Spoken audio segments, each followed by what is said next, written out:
Bonjour à tous, j'espère que vous allez bien, c'est Hugo, 大家好, moi je Lico. Aujourd'hui on se retrouve pour une nouvelle pub produit avec Coca-Cola, c'est juste après l'intro.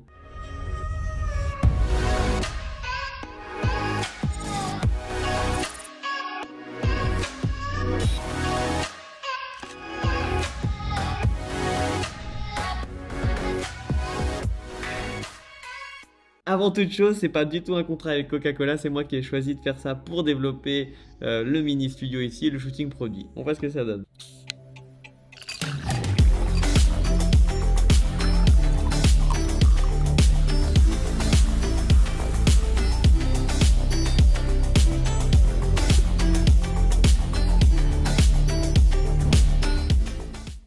Côté technique, c'est tourné toujours et encore avec un X-T4, le Fujifilm X-T4. C'est tourné avec deux objectifs, là pour le coup, le 50-140 et le 16 mm 1.4, celui avec lequel je tourne.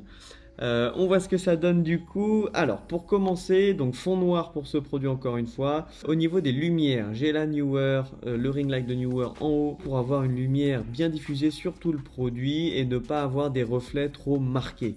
C'est pour ça que je l'ai positionné en haut en type cloche. Ensuite, une Neewer 660 qui va éclairer le fond pour essayer. Alors, pour deux choses. La première, c'est de, encore une fois, je me répète toujours, mais bon, détacher le produit et puis le mettre en valeur par rapport à son fond, créer plus de contraste, plus de profondeur du coup pour accentuer cet effet un peu cinématographique et surtout pour avoir bien, de la possibilité en post-production pour la colorimétrie.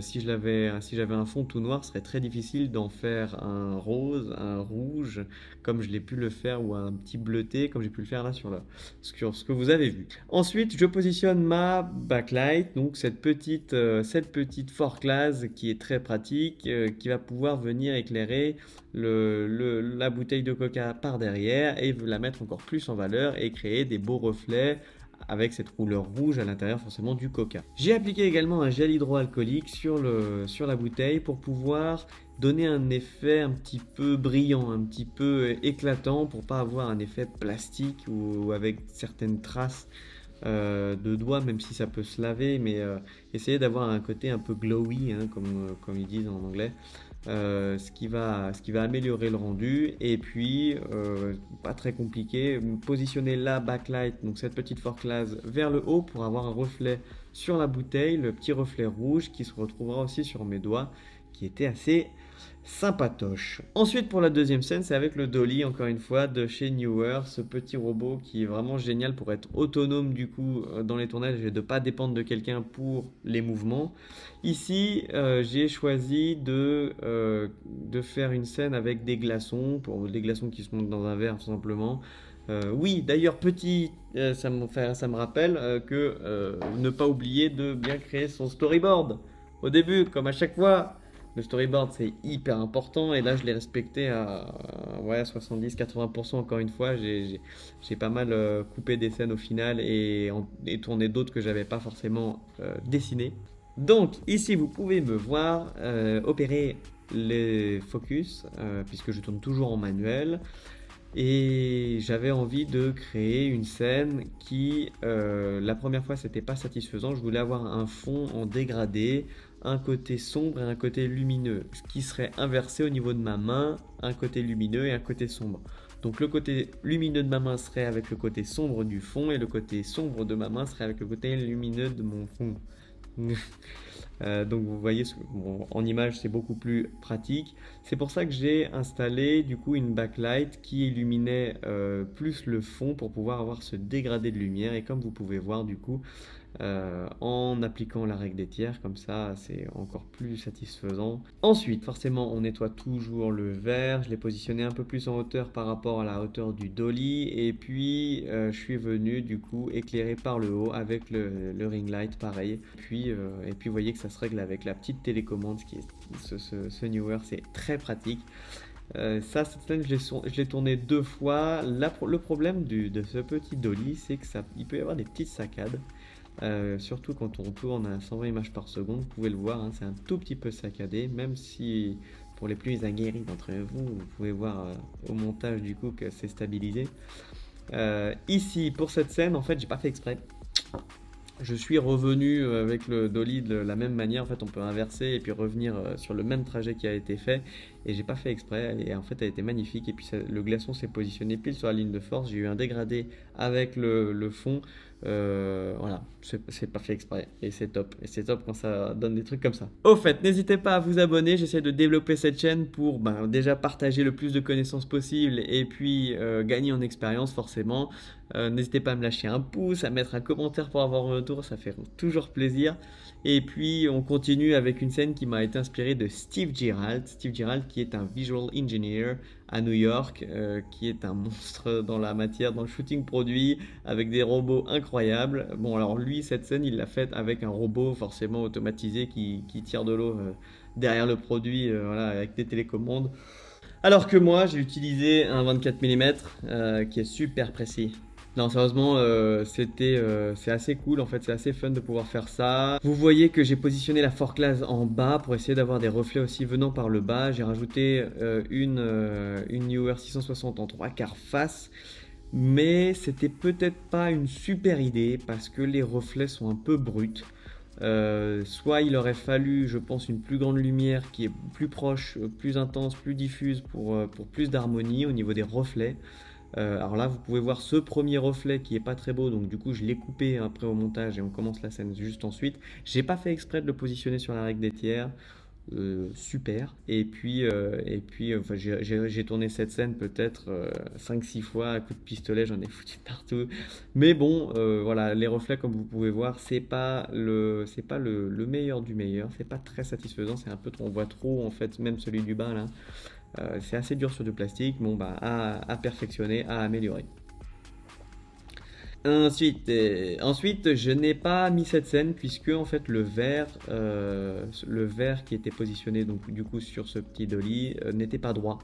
La bouteille était droite mais pas le verre, du coup je n'ai pas utilisé. Et puis c'était en trop, c'était pas forcément utile d'avoir cette scène. Déjà qu'il y a encore une fois qu'il n'y a pas forcément d'histoire, c'est que des belles images. C'est pas utile d'en mettre trop si ça ne sert à rien. J'ai enchaîné avec cette petite scène, donc au 16 mm c'est génial parce qu'on peut vraiment faire des trucs assez sympas. Le Neewer qui tourne tout seul sur lui, la petite backlight pour essayer de détacher un petit peu le produit. Et puis vous voyez que le fond, j'ai vraiment essayé de créer aussi un dégradé sur ce fond pour avoir un petit effet encore lumière, ombre, ombre, lumière. Ce qui a donné du coup un effet assez sympa et où j'ai pu m'amuser en colorimétrie. Ces scènes-là, j'ai oublié de les tourner. Parfois, je suis tellement à fond dedans que je n'y pense pas. Donc, pas très difficile. C'est tourné au 50-140, ouverture 2.8. Forcément le maximum pour essayer d'avoir la plus petite profondeur de champ. Ça, c'est vraiment pas compliqué, des plans fixes comme ça. Maintenant, pour le sound design, pas très compliqué non plus. J'ai fait tout ça forcément avec les bouteilles de coca et les verres que j'avais. Donc, un micro Rode avec lequel je suis en train de tourner en cardioïde, du coup unidirectionnel, qui permet de capter le son très proprement et de faire un sound design assez correct. On voit ce que ça donne du coup.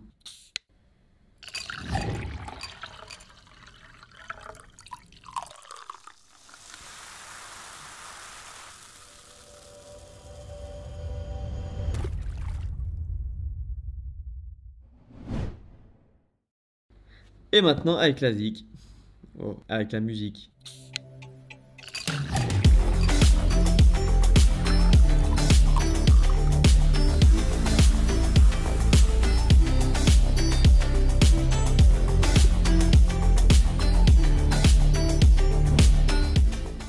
Allez, on passe au montage. C'est parti, on commence avec cette première scène. Alors, vous pouvez voir ici dans mon inspecteur que je travaille comme vous le savez si vous avez déjà vu les autres vidéos, avec Motion VFX, le pack M-Film qui me permet d'avoir un peu tous mes réglages dans mon inspecteur au niveau de la colorimétrie et des effets un peu cinématographiques qu'on pourrait amener.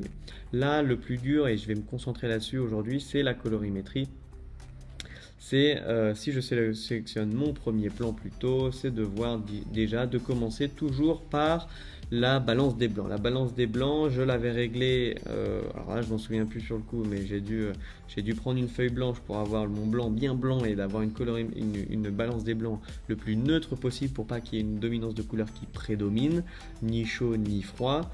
Et donc vous pouvez voir que en premier on règle la balance des blancs, hein, ce que vous pouvez voir la différence à l'écran. Ensuite on va gérer en priorité ces basses lumières. On va modifier ces basses lumières pour avoir le rendu que l'on souhaite. Hein, la colorimétrie c'est vraiment quelque chose de subjectif.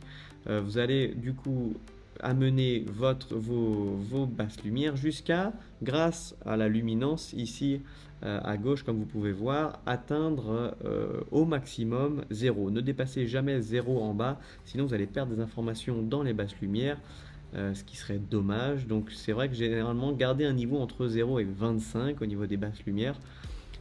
Et ensuite, après avoir géré les basses lumières, gérez vos hautes lumières. Les hautes lumières, ne dépassez pas les 100 pour ne pas perdre d'informations. Vous voyez que si je dépasse les 100 au niveau du pouce, là c'est cramé. On va du coup garder un peu ses hautes lumières entre 75 et 100 au niveau de sa luminance. Très pratique la luminance. D'ailleurs, j'ai oublié de parler du vectoroscope qui est assez pratique pour la balance des blancs. Vous pouvez voir que si je modifie la balance des blancs, le vectoroscope va vers les tons chauds, orange, rouge, alors que si je vais vers une balance des blancs du coup plus basse où ça va compenser avec des couleurs froides, le vectoroscope va se tourner vers le bleu, etc. Ensuite, après avoir réglé ces basses lumières, ces hautes lumières, on va venir régler sa saturation. C'est la troisième étape. On va saturer jusqu'à atteindre le niveau satisfaisant par rapport à vous-même. Et ici, moi, c'est ce qui me semblait le plus correct, le plus visuellement agréable. Attention à ne pas trop pousser sur les couleurs pour pas que ça devienne flashy.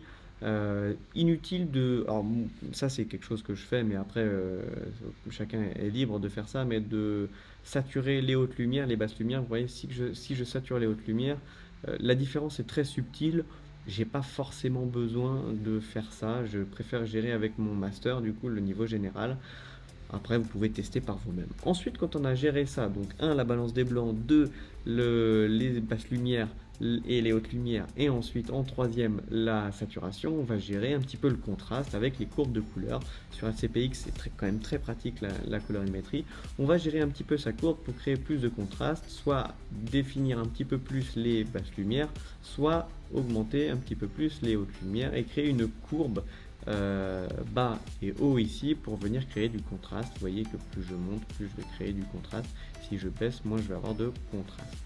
Au contraire, hop, ici, vous voyez ça. Pareil, si vous voulez avec vos tons rouges, si vous voulez définir plus le rouge, vous voyez un petit peu, moi je préfère gérer mes couleurs avec, ensuite en cinquième point, le réglage ici et de venir dans les couleurs gérer mes basses lumières si je les veux un petit peu rosé, un petit peu bleu, un petit peu rouge. Ça c'est encore très subjectif en fonction de vos thèmes de couleurs qui prédominent dans la vidéo que vous voulez faire. Ça, les couleurs après c'est à gérer donc à chaque scène. C'est un peu difficile de gérer toutes les couleurs sur un adjustment layer pour avoir le rendu exact sur toutes les scènes, bien que vous pouvez copier la colorimétrie pour ceux qui savent ici dans la correspondance des couleurs sur HCPX, c'est assez sympa. Ensuite, vous pouvez voir ici, deuxième scène, donc ici c'était tourné en 120 fps, j'ai créé juste un slide vers le bas, ça lagounette un petit peu. Je crois que si je me mets en proxy ça sera déjà mieux. Donc d'avoir un slide de haut en bas, c'est pas top non plus, qui va vers le glaçon, transition assez sympa qui ne se voit pas énormément, qui devient du coup assez naturel. Ici, petit point en plus, c'est que vous avez les courbes de teinte et de saturation qui sont très utiles pour pouvoir gérer les tons de rose, les tons là pour le coup qui vont être un petit peu plus poussés. Vous voyez la différence qui est assez subtile, enfin qui se voit carrément même quand même au niveau de cette scène. Donc ça c'est à voir c'est du cas par cas. Pour cette troisième scène, j'ai commencé déjà par rogner, de recadrer un petit peu, d'essayer de placer mon produit au centre et de venir créer un key point à partir de 125% de la grandeur jusqu'à la fin à 142. Il me semble, 142, et venir créer à 2,4% une rotation pour essayer d'avoir un effet encore un petit peu plus poussée de mise en valeur sur le produit, sur le coca qui tombe dans le verre. Ensuite, pour cette scène-là, je suis vraiment venu descendre les basses lumières pour créer du contraste avec le sujet qui va me permettre de le mettre en valeur encore plus en positionnant un flair que vous pouvez voir en haut, vous voyez, et de créer encore cet effet un petit peu, cette couleur un petit peu chaude, un petit peu rouge, un petit peu rose, de venir bien faire péter mon produit avec, du coup comme j'avais ma Fort Class derrière, j'ai pu accentuer ce rouge du Coca-Cola et venir ensuite créer un autre plan beaucoup plus proche, chose que j'ai copié sur une pub que j'ai vue au parc Astérix avec ce petit flair ici en haut à gauche, cet effet un petit peu rouge derrière, j'avais trouvé ça magnifique. Alors j'ai voulu faire exactement la même chose pour cette scène là. J'ai créé du coup une rampe de vélocité, donc j'ai accéléré puis ralenti. Alors, il est très subtil, je crois que oui, vous le voyez ici. Puis je suis venu ralentir sur le Coca-Cola. J'étais en manuel, donc on vient vraiment positionner son focus là où on veut finir son mouvement. Et avec cet effet de rotation, créer vraiment quelque chose d'assez sympa. On vient faire péter le rouge, pareil le dégradé, on fait baisser les basses lumières sur le fond et créer un petit dégradé assez agréable. On vient couper ce reflet du Newer ici en haut de la bouteille qui est pas très agréable, donc là ça va, il est assez soft, mais vous voyez que si j'enlève par exemple mon adjustment layer avec du coup les bandes noires qui sont dedans, vous pouvez voir, voilà, vous pouvez voir le rond du Newer qui est pas très joli, donc merci les bandes noires. Et pour cette fin, hop, on va revenir en optimiser puisque je n'ai pas créé de proxy pour celle-là. Cette scène-là, donc vous avez vu où j'ai coupé après le petit reflet du Newer qui est pas agréable. Je suis venu créer ce petit flair. Alors déjà masqué au niveau, oui c'est vrai, j'ai masqué le titre pour venir le faire disparaître derrière le produit. Donc un petit masque très simple de titre. Et ensuite créer un flair ici à gauche qui va venir et bien mettre un petit peu de couleur dans ces tons un petit peu froids, bleutés, réchauffer un petit peu ça avec un flickering du flair qui va venir un petit peu réveiller tout simplement.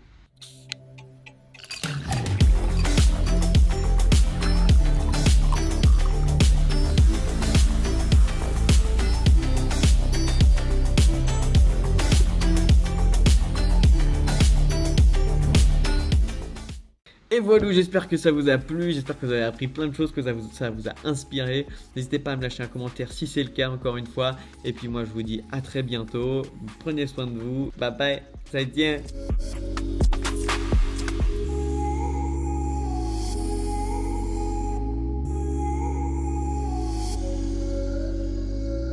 Et je spoil le prochain produit, ça sera le petit Marseillais avec des orties, des citrons et de l'eau. Ça va être marrant.